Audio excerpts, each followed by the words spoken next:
La literatura, más que ser un complemento de nuestras vidas, está en el centro de su significado, dice la doctora Patricia Grip.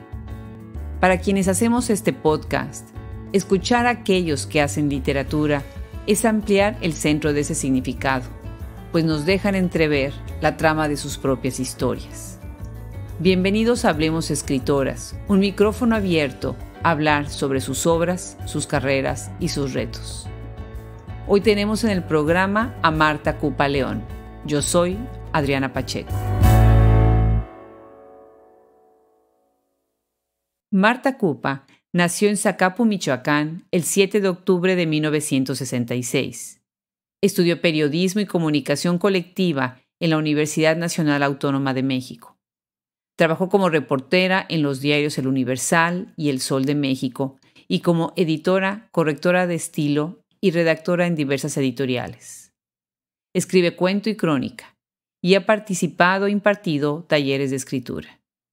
Sus relatos forman parte de las antologías Ellas son un cuento, de la editorial Temoayán, Antologías de los Escribas, de la editorial Manantial Entre Arenas, y de Cortocircuito Fusiones en la Minificción, editada por la Benemérita Universidad Autónoma de Puebla. Pues el día de hoy tenemos una invitada originaria de Zacapu, Michoacán. Ella es Marta Cupa León y estamos muy contentos que nos acompañe el día de hoy a Hablemos Escritoras. Bienvenida, Marta, qué gusto tenerte.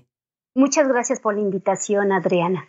Bueno, pues vamos a platicar sobre un personaje que tiene muchas facetas, ¿no? Tú estudiaste periodismo, has estado en la edición y después avanzaste a la escritura de ficción. Platícanos un poquito para inaugurar esta conversación sobre tus otras dos facetas, como periodista y como reportera en dos importantes periódicos del país, que son El Universal y El Sol de México. Cuéntanos un poco más. Sí, Adriana, empecé trabajando en el periódico El Sol de México, en la sección de sociales. En esta sección tenía que cubrir eventos como bodas, fiestas de la socialité, como le llamaban en aquel entonces. Y como afortunadamente la gente, los funcionarios, los políticos también tienen vida social, yo aprovechaba para en esas fiestas entrevistarlos sobre acontecimientos de interés en aquel momento. Estoy hablando de principios de los años 80. Estas entrevistas que yo les hacía me ayudaron a que en el mismo periódico El Sol de México me cambiaran a la sección de información general, donde continué trabajando. Esta sección es la primera página del periódico. Con la experiencia adquirida en El Sol de México, me cambié al periódico El Universal, pero allí había una situación especial. Esta consistía en que en esa sección de información general a donde yo pretendía o donde yo quería trabajar originalmente, allí no había mujeres. Abiertamente no me dijeron la razón, pero algún reportero me dijo que las acababan de correr, que porque ese grupo de mujeres había tenido alguna relación sentimental con sus jefes y que finalmente ellas estaban como tomando cierta autoridad en las decisiones de esa sección. Esto me lo dijo un reportero, claro que no fue nada oficial. Sin embargo, no había mujeres en la sección general del periódico, por lo que simplemente me dijeron que sí me aceptaban, pero tenía que trabajar en la sección de sociales. Terrible que hayas visto algo así. Y bueno, pues por otro lado, qué bueno que a ti te abrieron la puerta. Siempre creo que esta discriminación de género ocurre y en la prensa, bueno, en el periodismo ni se diga, ¿no? Pero una vez que entraste entonces al Universal, empezaste a cubrir otro tipo de eventos. ¿Cuáles son los retos que dentro del periodismo enfrentaste tú? Los retos fueron que mi esfuerzo tenía que ser doble, porque también mientras trabajaba en la sección de sociales, entrevistaba a funcionarios, a políticos, y esas entrevistas, esos textos los llevaba a información general y me los empezaron a publicar. Pero aún así, mi jefe se mantenía renuente a aceptarme en la sección de información general. Pero por esos méritos yo recurrí a un directivo y le expliqué que yo quería estar en esa sección de información general, hasta que este directivo le dio indicaciones a mi jefe inmediato, que era de información general, y le indicó que yo tenía que trabajar en esa sección de información general. Mi jefe, un poco renuente, aceptó que yo trabajara en esa sección, pero como no fue una decisión de él que yo trabajara en esa sección, pues no, tampoco fue muy abierto el apoyo que él me dio para que yo continuara trabajando en esa sección, por lo que yo tuve que esforzarme un poquito más que el resto de mis compañeros, que eran hombres, para que me dieran un lugar en esa sección. Claro, claro, ya me lo imagino. ¿De qué años estás hablando cuando está sucediendo todo esto? Estoy hablando de 1984, entre 1983, 1984, 1985. Ajá, interesante, ¿verdad? Cómo estos patrones se marcan y desafortunadamente, bueno, ya estando en el siglo XXI siguen apareciendo. Según entiendo, después de esto evolucionas o cambias al giro de ser editora también y de colaborar para editoriales, haciendo edición de obra impresa.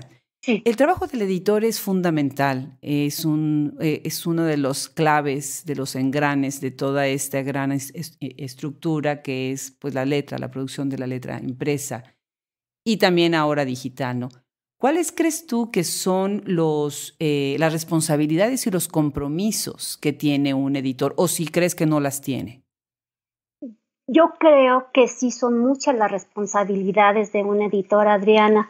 En primer lugar, yo considero muy importante que además de elegir temas que sean de interés para la sociedad y que los ayuden a cultivarse y a informarse, estos temas tienen que ser redactados de una manera correcta, es decir, tener un buen estilo y una buena redacción, porque muchas veces la gente no sabe escribir porque no lee lo suficiente. Y si a una persona se le dice, tienes que leer para escribir correctamente, obviamente esta persona debe leer libros con una buena redacción. Entonces es una responsabilidad muy importante del editor que la redacción sea correcta para que el lector, además de aprender a cultivarse, que adquiera una cultura suficiente, también aprenda cómo escribir correctamente. Me parece muy, muy relevante lo que dices, ¿no? Las horas de lectura que son necesarias para poder escribir, creo que a veces se han subestimado, ¿no? Si vemos las biografías de los grandes escritores y escritoras de la historia de la humanidad, pues vemos, ¿no? Que eran realmente pues, asiduos.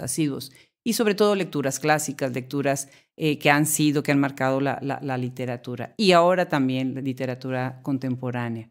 Bueno, entonces, siendo como editora, en algún momento, pues tú sentiste el llamado, por decirlo así, de tú misma volverte escritora. ¿En qué momento sucedió esto y cómo vas a dar la transición del periodismo y la edición ya a la escritura de obra de ficción? Esto ocurrió desde que trabajaba como reportera.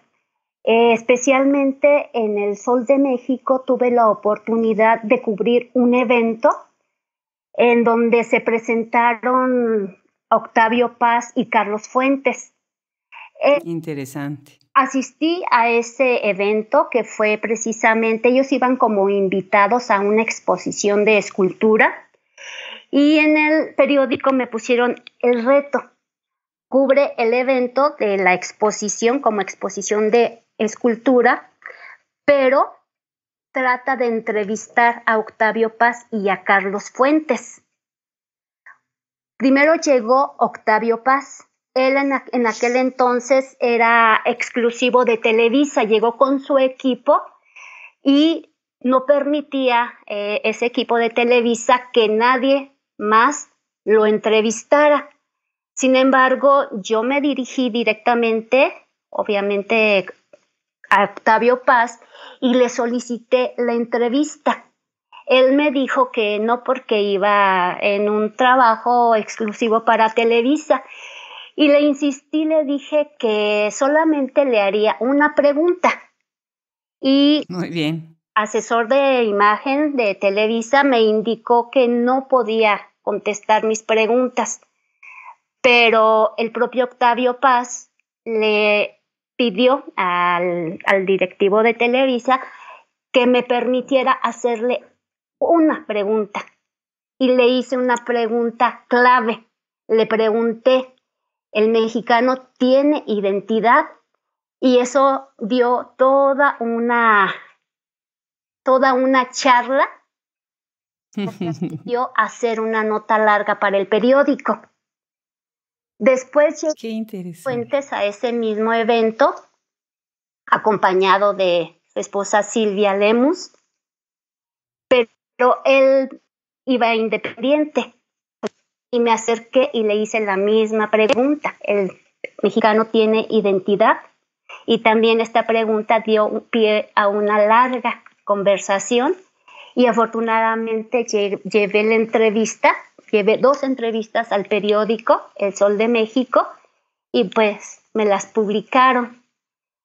Pues muchas felicidades, fue muy astuta tu manera de abordarlos y una pregunta muy complicada además. Sí, los dos dieron preguntas y dieron respuestas diferentes, lo que siempre han sostenido los dos. Octavio Paz, mexicano, no tiene identidad, Carlos Fuentes, que sí tiene identidad, y cada uno dando sus razones y explicaciones, abundando en el tema. Magnífico. Tuve también la oportunidad, mientras era reportera, de entrevistar a Juan José Arreola, poco después de que había muerto su gran amigo y paisano Juan Rulfo. Y la entrevista a Juan José Arreola giró en torno al tema de la muerte de Juan Rulfo. Lo entrevisté en los pasillos del Canal 11 y tuve el placer de escuchar, hablar y ver los gestos y disfrutar la personalidad de Juan José Arreola. Me cautivó. También entrevisté a Carlos Monsiváis, el gran cronista, y pienso que fue eso lo que me sembró la semilla, la inquietud de expresar también mis propias inquietudes, de escribir lo que yo también pensaba y reflexionaba sobre las cosas y no solamente transcribir lo que otras personas me decían. Pero a ver, entonces nada más, estos 4 personajes que te inspiraron, los 4 son hombres. ¿En algún momento tuviste también una inspiración por escritoras? ¿Por qué sientes tú que entrevistaste a estos escritores tan renombrados, los 4 de ellos hombres? No me había puesto a pensar en esto, Adriana. Tal vez por la oportunidad de que fueron ellos los que se presentaron en esos eventos y que tuve la oportunidad de abordar, aunque ahora que lo dices, en la ocasión en la que entrevisté a Carlos Fuentes y a Octavio Paz, también estuvo presente Betsy Pecanins. Pues sí, efectivamente, Marta, lo que parece es que tenías la consigna de tu periódico de entrevistarlos a ellos y no de entrevistarla a ella, ¿no? Eso es precisamente lo que nos dice hoy en día, que se necesita un esfuerzo conjunto para visibilizar a las mujeres y darles más voz, ¿no? Pero muy interesante. Entonces, de ahí viene tu inspiración para empezar a hacer tus propios textos. ¿Y con qué género empiezas? ¿Con cuáles géneros te sientes más cómoda al escribir? Con la novela, Adriana. He escrito 2 novelas, pero no he tenido la suerte de publicarlas porque, como te comenté en algún momento, escribí un libro de cuentos y fue una edición de autor, pero en la novela me siento mejor escribiéndola porque allí plasmo un poco más de mi subjetividad, de lo que yo siento y pienso. Y es tanto el respeto que tengo a estas 2 novelas que he escrito que no me atrevo a hacer una edición de autor, sino que siento que son merecedoras de que una editorial grande las publique. Por eso todas y sigo tocando puertas en editoriales grandes para que me las publiquen, y no sé cuánto tiempo más seguiré insistiendo y no creo desistir hasta que alguna editorial las publique. Empecé a escribir cuento porque cuando yo le leía algún texto largo a mis hijos, tengo 2 hijos, ellos se aburrían de escuchar tantos párrafos, tanta descripción, tanta acción, y me decían que escribiera algo más corto para que me tuvieran la paciencia de escuchar estos cuentos. Y atendiendo a las sugerencias de ellos, porque pensé, bueno, ellos representan al lector, y empecé a escribir cuentos cortos por esa razón, porque me di cuenta de que las nuevas generaciones esperan que se les lea o esperan leer algo breve para que los mantenga interesados, para que los atrape y no sea mucho lo que ellos tengan que esperar para ver el desenlace. Pues mira, esto lo que dice, sí, efectivamente, bueno, yo también considero que hay muchos tipos de lectores. Sin embargo, hay jóvenes que son lectores ávidos y que entienden que la complejidad de la novela pues requiere eso, requiere un tiempo, requiere una longitud especial. Pero definitivamente el cuento resulta muy atractivo y bueno, pues lo que veo es que te va muy bien con el cuento. Has ganado varios premios, has sido finalista en varios concursos y me encantaría, bueno, para empezar a hablar sobre tus cuentos, a leer un fragmento sobre El último deseo, que fue finalista del 5º premio Endira de cuento corto y ahora forma parte de la antología Resistencia 2018. Felicidades, precisamente publicado por la editorial Endira. No sé si nos quisieras leer un poco sobre este cuento para que después hablemos de él. Muy bien. Voy a leer una parte de El último deseo, con el que fui finalista en el 5º concurso de cuento de editorial Endira. Comienza así.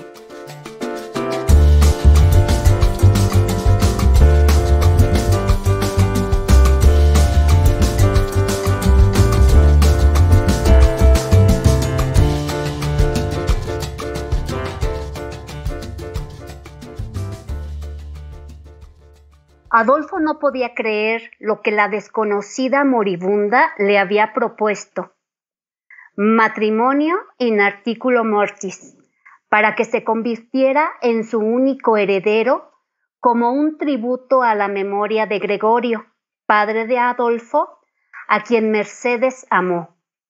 Ya era suficiente para el joven haber visto morir a su padre un año antes, y el hecho de acceder a darle el último adiós a Mercedes era otro trago amargo. Adolfo luchaba con su conciencia. No le parecía correcto casarse por interés como tampoco lo hizo su padre cuando rompió su compromiso con la rica Mercedes para unirse a la humilde Magdalena. Concédele el último deseo. Morirá tranquila sabiendo que su dinero lo disfrutará el Hijo del Hombre a quien tanto quiso, le sugirió el abogado de la moribunda. Son 20 millones de pesos, te resolverán la vida. El muchacho reconoció que necesitaba dinero. Debido a intereses financieros, el matrimonio de Mercedes y Gregorio lo habían arreglado los padres de ambos. Fue desheredado cuando abandonó a su madura prometida para casarse con Magdalena. Esta decisión también ocasionó que le cerraran las puertas los potenciales empleadores y se vio obligado a abandonar Morelia. Se mudó con su mujer a la Ciudad de México y sobrevivió como vendedor de bienes inmuebles. Pues muy interesante este cuento, porque además es un cuento que estás ubicando en la provincia. Y bueno, pues me gustaría preguntarte, ¿qué significa desde tu perspectiva ser una escritora nacida en Michoacán y hablando precisamente de la llamada, bien o mal llamada, provincia de la República? ¿Qué significa ser una escritora nacida en la provincia? Nacer en la provincia te da la oportunidad de observar mejor, con mayor atención, las cosas que te rodean, las personas con las que convives. Te da tiempo de concentrarte y dedicarte más a actividades diferentes de la escuela o del trabajo y descubrir más qué es lo que te gusta, y si tienes algún talento, también te da la oportunidad de desarrollarlo. Interesante, o sea, eso quiere decir que esta vida más serena que no tiene la Ciudad de México, por ejemplo, ¿no? Y que no tienen tampoco ciudades grandes, ¿no? Las otras grandes capitales, sí te da un paso diferente y un ritmo diferente de vida. Muy interesante. Pues eso se ve en tus cuentos, eso yo lo observo en tus cuentos, cómo te acercas de manera tan detenida a los personajes para verdaderamente desmenuzar su vida, ¿no? Y presentarlos de una manera muy, muy completa. Tienes otro cuento que se llama Un golpe de vida. Este obtuvo una mención de honor en el segundo Premio Internacional Letras de Iberoamérica de la revista digital El Sentido Figurado. Aquí apareciste con la categoría cuento corto y ya estás publicada, ¿no?, en el número 5 de esta publicación, que es de los meses julio-agosto 2018. Aquí me gustaría, además de escuchar tu lectura, que nos platicaras un poquito más sobre qué representa para ti poner un cuento en competencia y cómo tú como escritora interactúas con estos premios y convenciones. No sé si quieras contestarnos la pregunta primero o si quieras leer un fragmento de Un golpe de vida. ¿Te parece bien que lea primero el fragmento? Con mucho gusto, claro que sí. Comienza así. En este estado no es posible saber cuánto tiempo más vivirá. Pueden ser horas, días, incluso meses, exclamó Elena. No conviene que continúe así. Pasan los días y crece la cuenta. No podremos pagar, agregó Andrea. Lo mejor es que muera pronto. Si vive, le quedarán secuelas. No podrá valerse por sí misma. ¿Y quién la cuidará? No cuenta con servicios médicos y Orlando es incapaz de hacer algo útil por ella. Ahora mismo, él solo nos está estorbando. Además, ha estado convulsionando y esto la mina rápidamente. Adela escucha aterrada las palabras de sus hermanas, quienes son médicas, y creen que, debido a su estado de coma, no las oye. Intenta decirles que desea vivir, pero la garganta aborta la voz. Trata de quitarse las sondas que la anclan a esa cama del pequeño hospital, pero solo consigue mover, de modo imperceptible para las visitantes, un dedo índice bajo las sábanas. Le diré al médico que la desconecte y nos la llevaremos a casa para que descanse. Interesante este cuento, interesante, que me refiere mucho pensé en La Mordazada, ¿no? De María Luisa Bombal, y de esta, que es un tema recurrente, ¿no? Que es esta presencia del muerto o del enfermo que realmente está presenciando todo lo que está pasando a su alrededor. Platícanos un poco sobre los premios, platícanos un poco sobre estos cuentos tan interesantes. Sí, y este concurso lo organizó la revista En Sentido Figurado y el que me invitó fue José Gutiérrez, que es el editor de esta revista. A él lo conocí en la Academia Literaria de la Ciudad de México y me invitó a participar. Envié 2 cuentos, este y otro, y 2 microrelatos. Y después de una amplia participación a nivel internacional, porque esta revista digital circula, bueno, se divulga en varios países, incluyendo España y en toda Latinoamérica.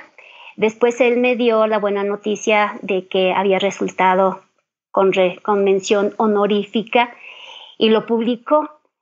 Después me invitó a seguir colaborando y he seguido enviando cuentos que también me están publicando. Excelente. Sí, respecto al otro cuento, El último deseo, que recibió, bueno, que fue uno de los ganadores del premio de Endira de cuento corto. Participamos un total de 1,400 escritores y afortunadamente me quedé entre los 20 finalistas. Y qué barbaridad, qué logro, muchísimas felicidades. Muchas gracias, Adriana. Y afortunadamente también otros medios han publicado mis cuentos, como el Diario de Chiapas.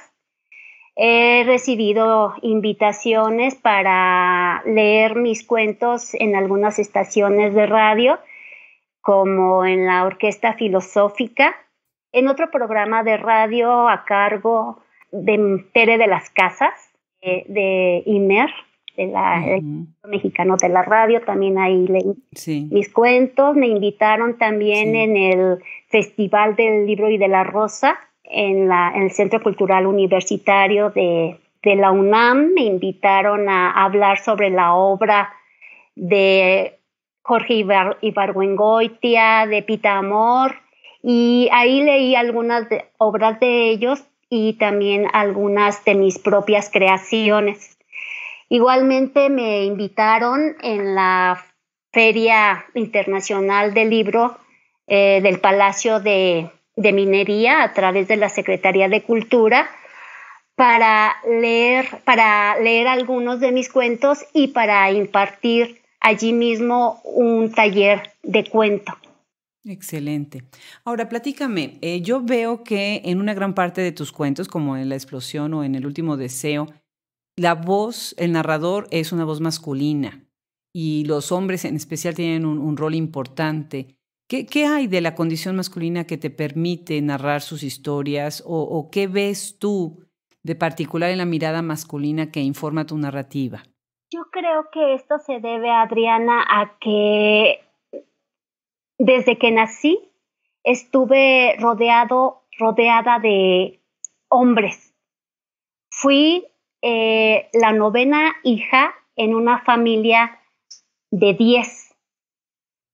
¡Qué barbaridad! Primeros 5, digamos que nació primero una mujer, después un hombre y después 3 mujeres. Después nacieron 3 hombres, después nací yo y después otro hombre. Cuando mi madre descubrió que se dio cuenta de que estaba embarazada de mí, dio por hecho de que yo era un hombre. Incluso ya tenía el nombre que me iba a poner, que iba a ser Martín. Qué en bien. honor a San Martín de Porres, a quien se encomendó para que yo naciera saludable, porque por algún contratiempo durante el embarazo, ella temió que yo pudiera nacer con problemas. Entonces, cuando nací, ya se dio cuenta de que no iba a poder cumplirle al santo la promesa que le hizo de bautizarme como Martín. Y dijo, bueno, si no es niño, entonces le pondré Martina. Pero mis hermanos mayores dijeron que no les gustaba ese nombre y mi mamá optó por ponerme Marta. Qué interesante historia. Entonces, creciste entre Sí, hombres. sí, incluso los Reyes Magos no se detenían a considerar que entre los hijos menores de mi padre, de Juan Cupa, había una niña. Los Reyes Magos llegaban y les entregaban balones de fútbol a los 5 menores, que éramos a quienes nos llevaban regalo los Reyes Magos, porque a los mayores ya no les llevaban. Y también a los 5 menores les dejaban patines del diablo, sin considerar que entre los 5 menores había una niña, y esta niña tuvo que comportarse como niño para poder pues vivir tranquila entre sus hermanos, porque si quería jugar tenía que competir con ellos en un partido de fútbol, en unas carreras de patín del diablo, en la bicicleta, porque mi papá casi no me dejaba salir por ser niña. Había una especie de contradicciones en cuanto a la educación, porque por una parte yo convivía con mis hermanos, pero por otro lado yo tenía más restricciones que ellos para los permisos para salir de casa. Entonces, yo creo que a eso se debe que en cierta forma me puse en los zapatos de mis hermanos y pude ver el mundo desde el punto de vista masculino y desde el punto de vista femenino. Qué interesante. Pues mira, sí, tu historia misma marcó tu obra y eso te permite manejar las voces masculinas en tus personajes.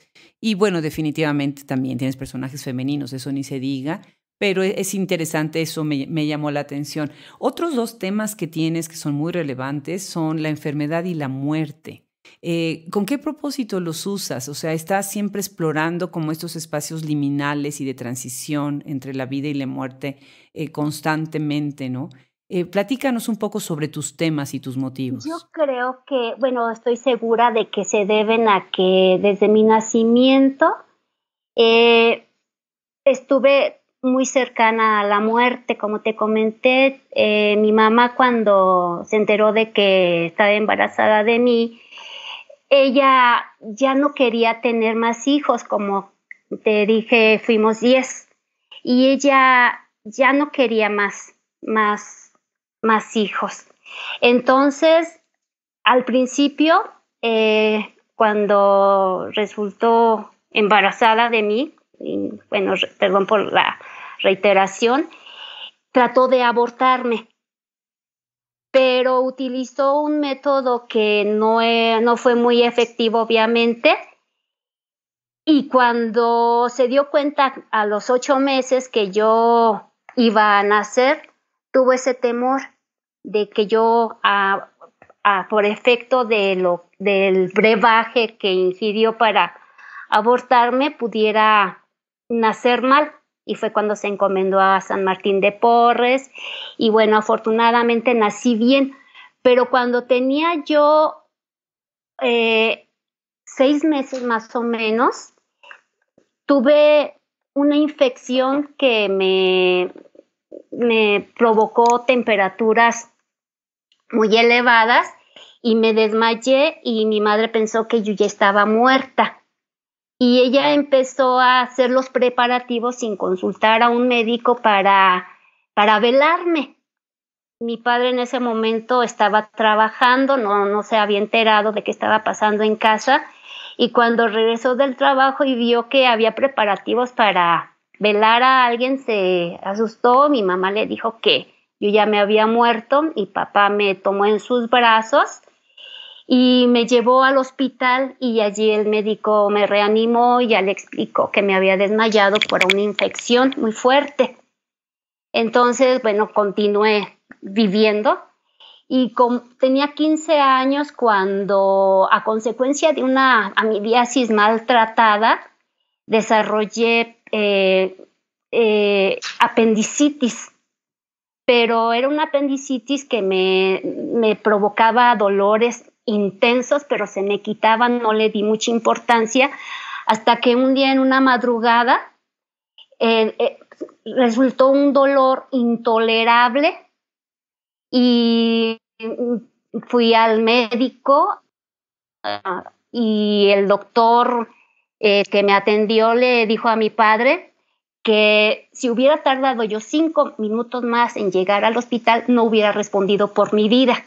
Qué barbaridad. Entonces has tenido una y otra vez, te has enfrentado a la muerte. Muy interesante las anécdotas que estás contando. Me parece muy tradicional este cuadro que describes, ¿no? De familias tradicionales, de provincia, que son familias grandes, ¿no? De alguna manera también tú estás empezando, bueno, o tienes desde antes, desde que ya eras periodista, una inclinación hacia la crónica, ¿no?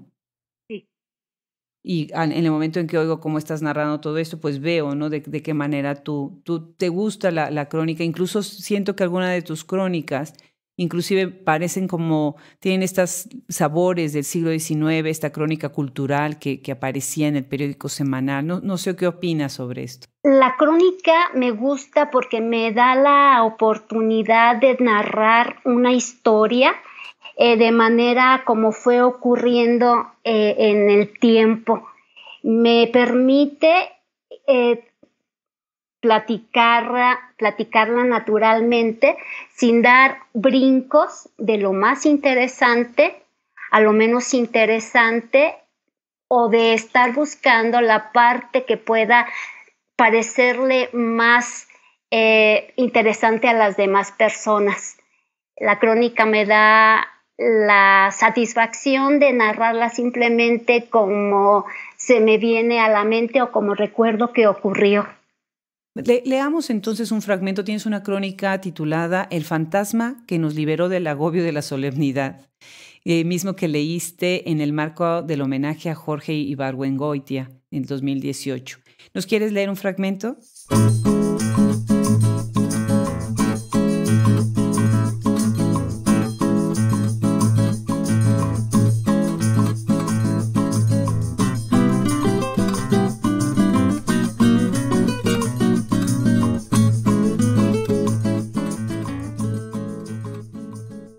La gente cuenta que un fantasma recorre Guanajuato.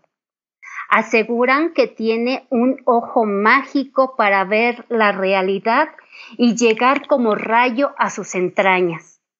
En esta noche de niebla fría, me dispongo a seguir los pasos de ese escritor que está registrado como un maestro del humor, la irreverencia, la mordacidad y el desparpajo.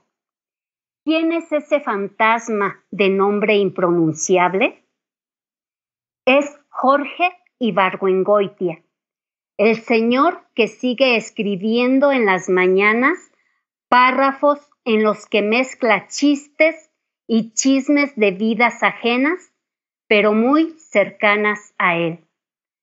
Aunque estos nos provoquen risa inquebrantable, debemos leerlos con reserva, ya que, como él mismo dijo sobre sus escritos, quien creyó que todo lo que dije fue en serio es un cándido, y quien creyó que todo fue en broma es un imbécil. Pues esta crónica me parece magnífica y además el ritmo que tienes, que es un poquito pícaro, ¿no? Y lo estás mezclando con este elemento gótico y oscuro, ¿no? Y todo lo estás usando muy bien para hacer esta descripción de este célebre escritor, ¿no? Entonces, la crónica informa tu manera en la que escribes porque te permite retratar el hecho tal y como está sucediendo. ¿En dónde más has escrito crónica? La escribí en el Universal. Sobre todo, en el Universal escribí lo que se llamaba, o todavía se conoce como notas de color. la noticia adornada con un poco de metáfora, con un poco de descripción del ambiente que rodeaba al hecho y sobre todo la descripción secuencial del hecho. Al principio de nuestra conversación platicábamos precisamente de la autopublicación. Tienes este libro, La Quimera Palpable, que es una publicación tuya. Quisiera yo que nos dijeras un poco más sobre esta iniciativa de autopublicarte y qué es lo que hace que un escritor se autopublique. Cuando un escritor escribe una obra que él considera que es valiosa, pero que no encuentra el apoyo de una editorial grande para difundirla, el autor normalmente toma esa decisión de autoeditar, de publicar él mismo su obra para tener la oportunidad de que la lean los lectores potenciales, y generalmente el propio autor lo distribuye entre su familia, entre sus amigos, entre sus conocidos, para que se den cuenta de que él escribe cosas interesantes y que esos lectores a su vez los recomienden con otras personas para que cuando él vuelva a escribir otro libro, haya un grupo cada vez más grande de lectores. Así yo recuerdo haber leído que comenzaron grandes autores como Dostoyevsky, a quien al principio las grandes editoriales no le querían publicar, y él recurrió a la autoedición y fue una forma de darse a conocer y de que más adelante los propios lectores lo recomendaran y que las editoriales se fijaran en él para finalmente publicar su obra y, bueno, darla a conocer de una manera que le resultó exitosa tanto a la editorial como a el propio escritor. Excelente. Ahora platícame ya para cerrar esta conversación, y ahorita que estás mencionando a Dostoyevsky, ¿podrías contarnos brevemente sobre tus influencias literarias y a cuáles escritores recurres más releyendo? Precisamente a Dostoyevsky. Yo comencé leyendo antes que escribiendo. La influencia de mi hermano mayor, de Ramón precisamente, que fue el segundo de los 10 hijos, fue muy importante para mí. Él era un lector ávido. Él, cuando yo era muy pequeña, él ya había viajado a la Ciudad de México, al otrora Distrito Federal, para continuar sus estudios. Él terminó la secundaria en Michoacán y se vino a la Ciudad de México a continuar estudiando.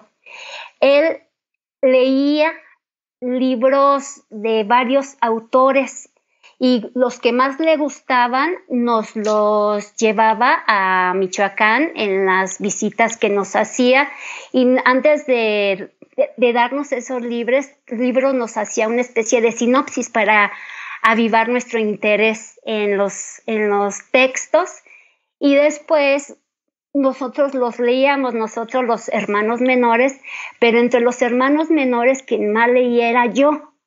Incluso él me festejaba que yo dejaba los libros maltratados, los dejaba subrayados, y decía que era una muestra de que yo realmente los leía y casi los devoraba.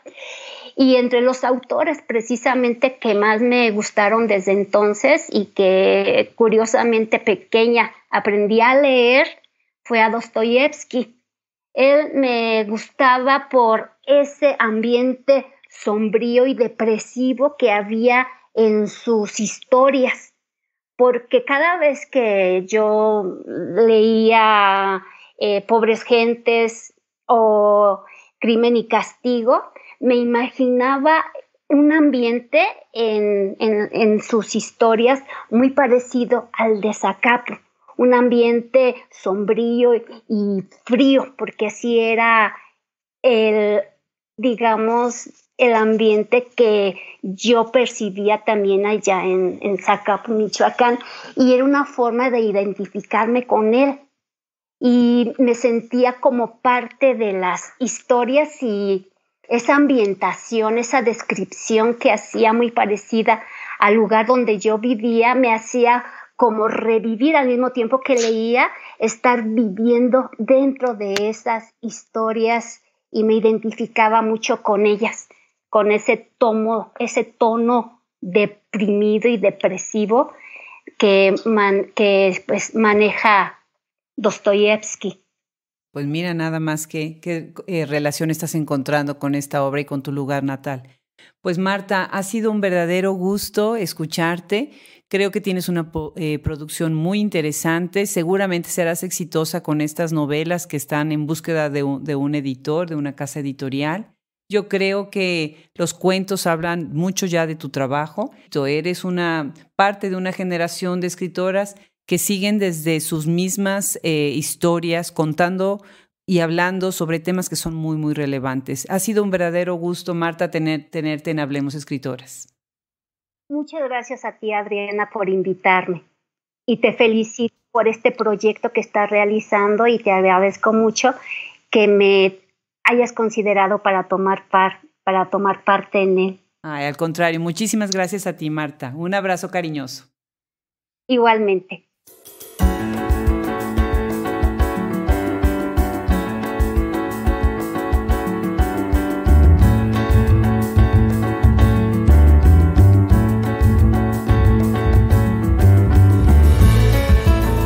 Hablemos Escritoras es posible gracias a Fernando Macías Jiménez y Wilfredo Burgos Matos.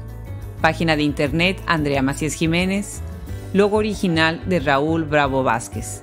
Se despide de ustedes Adriana Pacheco.